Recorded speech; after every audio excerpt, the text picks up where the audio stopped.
People are fed up. People are tired. Everybody. I don't care the color of your skin. I don't care what your former politics have been. I don't care anything about your past or about your economic situation, rich, poor, whatever. It doesn't matter.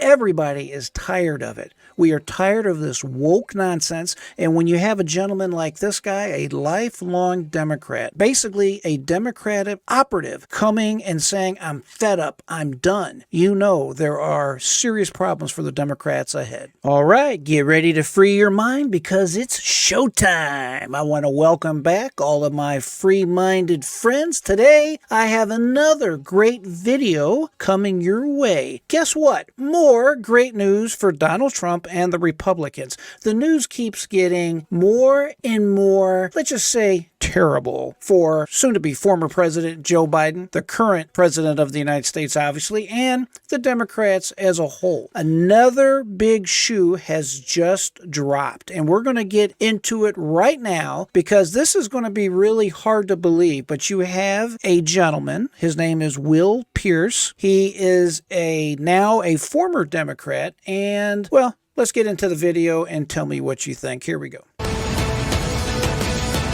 A lifelong Democrat who campaigned for Joe Biden and Bernie Sanders is now leaving the party and becoming a Republican. In an op-ed, Will Pierce writes, "The main reason I'm leaving the Democratic Party is its utter disconnect with the American people. The party that once championed the working class has now been overtaken by elites in affluent hubs who couldn't care less about the struggles of the average American." That author, Will Pierce, joins me now. Will, great to have you on the program. Look, you weren't just a Democratic voter. You were practically a Democratic Party operative. So what was the final straw for you? Folks, I want to say on the front end, it is amazing to me how many minority friends I have that have approached me and said, hey, JR, I am actually going to be voting Republican in 2024 for the first time. There are many channels on YouTube that are ran by minority individuals, and they are fiercely and definitely pro-Trump, pro-MAGA. You know what? We just don't have a normal election taking place. We have a movement going on. This is a huge movement. I can guarantee you that when we look back in history at this particular time, it is going to be looked at and people are going to be in awe of exactly what's going on. People are fed up. People are tired. Everybody. I don't care the color of your skin. I don't care what your former politics have been. I don't care anything about your past or about your economic situation, rich, poor, whatever. It doesn't matter. Everybody is tired of it. We are tired of this woke nonsense. And when you have a gentleman like this guy, a lifelong Democrat, basically a Democratic operative, coming and saying, I'm fed up, I'm done, you know there are serious problems for the Democrats ahead. I think over the years, the party has changed from its ideals. I personally view politics as a game of a distance. You have to get to 50% plus one and unite people all the way around. If you look at the Democratic Party right now, they rather put people in boxes and label them rather than unite them. Do Democrats just not care about the voters that they say they care about? I think it's changed over years. Just if you just look at recent races, like look down in Houston versus Sheila Jackson Lee, for example. This is pretty much a lead of 4 years in the Democratic Party, and her votes were just abysmal, around 30%.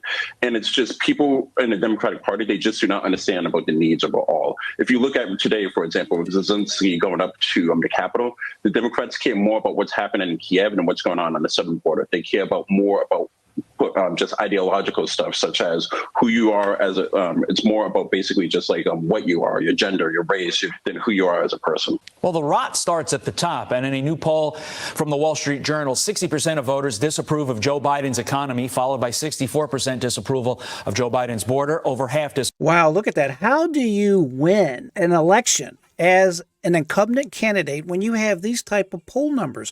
Look at the disapproval. If you can see it on your screen right there, 60% disapproval on the economy, 64% on securing the border, and then 52% on the war in Israel. I mean, this is not good if you are Joe Biden. Disapprove of Joe Biden's handling of the war in Israel. So, Will, how much is Joe Biden to blame for people like you leaving the Democratic Party? I'll be honest. When I supported Biden back in 2015, 2016, I was looking at his record over the years, and that's the main reason why I supported the president. At this point, though, if you look at just the economy, if you look at where we are as a nation, if you look at where we are as a people, he has not done what he promised to do, or just as he's supposed to do as president. He's supposed to unite us. Instead, he's dividing us, and it's just starts at the top, as you said, Todd. Do you know anyone else like you, lifelong Democrats, like die-in-the-wool Democrats who are leaving the party for the Republicans? I don't know anyone by name, but the thing is, even like, for example, my wife and I, we were talking last night. This is a big decision for myself, and a lot of people in the Democratic Party, I hate to say it, they're just afraid of leaving. We would even think about personal safety, like what it's going to be like just me leaving a party that I worked for 4 years overall. And you have a lot of people just thinking like that. It's like they think overall, can I leave the party? Can I, go across to the other side?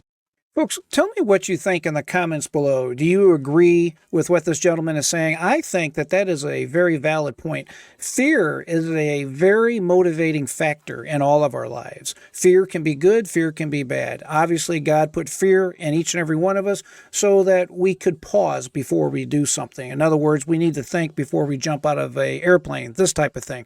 But straight up, it is a difficult situation when you have been a lifelong Democrat. Your essence of your being, your soul in some way, is part of the Democratic Party. When you have literally served lifelong, like this gentleman has.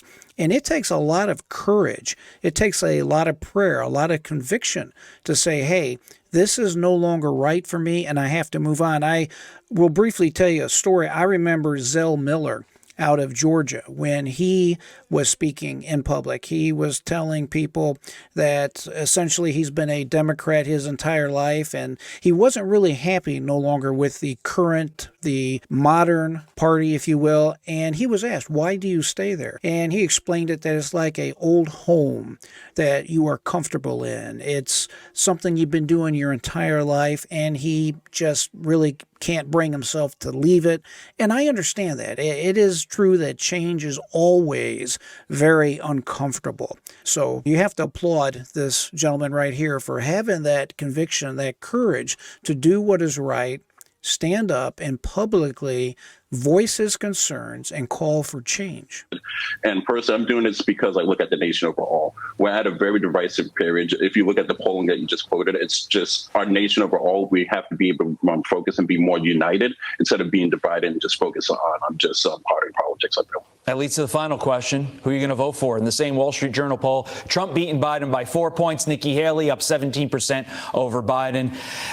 Who's got your vote in 2024? I think this is the first time since I've been, to be honest, over 20 years, I'm actually undecided. I'm leaning towards Trump, but I'm still looking at what's going to happen over the next few weeks up in New Hampshire and Iowa. I can't tell you. I live in a pretty Democratic state up there in Connecticut. I can't tell you how many diehard Democrats have said, I never thought I would vote for Trump. I certainly didn't vote for him in 2020, but I'm voting for him this year. And that should speak volumes. Hey, maybe if you leave the Democratic Party and come over to the Republican, you can bring their ability to, Well, it's obviously a major blow to the Democratic Party. I can obviously sympathize with this individual. This has to be very painful for him and his family. Welcome to the party, my friend. We are definitely glad you are here. We have to become a party that looks more like America. The more diverse that we are, the better off the Republican Party is going to be. This was something I used to worry about a long time ago. And now when you look at Congress, you look at the Senate, you look at just population in general, the political map in general, the mayors, the council individuals, I think the Republican Party is definitely, and rightly so, becoming more diversified as it should be. If you are questioning whether or not you should remain a Democrat, whether or not you're in the right party, as I talk about with the free mind stuff, you need to go ahead, sit down, get on the internet, and find out the facts for yourself. Do your own research. Don't take my word for it or anyone else's word for it. It's amazing. With this internet, we have access to everything. Everything that man has ever thought of is really in the palm of your hand. You can just walk around with your phone now, and anytime you got extra time, you can go ahead and look up whatever you want to look up. So check out facts for yourself and make your own decision.